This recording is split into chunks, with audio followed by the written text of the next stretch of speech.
பேரு குழு குழு சாரி. அப்ப இந்த சாரி பேரு 1495 தான் வேலவன் ஸ்டோர்ஸ்ல. Velavan stores, Usman road, T Nagar, Chennai மற்றும் தூத்துக்குடி. தமிழர் ஆட்சி பார்த்துட்டு இருக்க எல்லாருக்குமே வணக்கம். சீமானவர்கள் நீண்ட நாளுக்கு பிறகு நாளைக்கு செய்தியாளர் சந்திப்பு பார்க்கறதான ஒரு விஷயத்த சொல்லியிருக்காரு அப்படின்றது ஒன்று இருக்கு.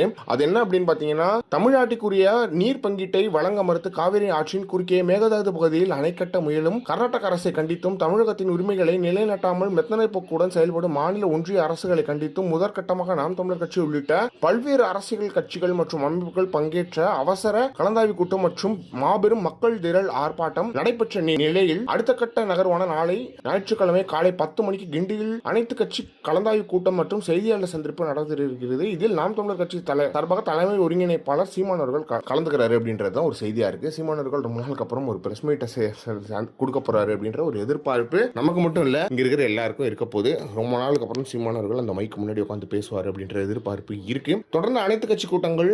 இதை யார் கூட்டணும் அப்படின்னு பாத்தீங்கன்னா ஆளுகிற தாவிக அரசு கூட்டணும். அப்படி இல்லையா தாவிக அரசு கூட்டலாம் உங்களுக்கு அதுல தெரியல, அவங்க வேஸ்ட் அப்படின்றது ஒன்று இருந்தா கூட இந்த பக்கம் திமுக அரசு என்ன பண்ணுது அப்படின்ற ஒரு கேள்வி இருக்கு. அவங்க தான் கூட்டல, நீங்க எதிர்கட்சியா இருக்கீங்களா, நீங்க எல்லாரையும் ஒரு கூட்டம் பிரிச்சு கூட்டுங்க, அவங்க ஏதோ இருந்துட்டு போறாங்க, நீங்க கூட்டி எல்லாரையும் சமாதானப்படுத்தினால அதிமுக பங்கேற்றுச்சுல அனைத்து கட்சி கூட்டத்தில், நீங்க ஏன் பங்கேற்கிற அப்படின்ற நிறைய கேள்விகள் வருது. எனவே இந்த கேள்விகளுக்கெல்லாம் பதிலா நாளைக்கு இருக்கும் அப்படின்றதுல எந்த ஒரு மாற்றமே கிடையாது. இதை சீமானவர்கள் எவ்வளவு வாட்டி எவ்வளவு கஷ்டப்பட்டு இதை செய்யறாரு அப்படின்றது ரொம்ப கிளியரா தெரியுது. எனவே இதை பத்தி நீங்க என்ன நினைக்கிறீங்க அப்படின்றத மறக்காம சொல்லுங்க.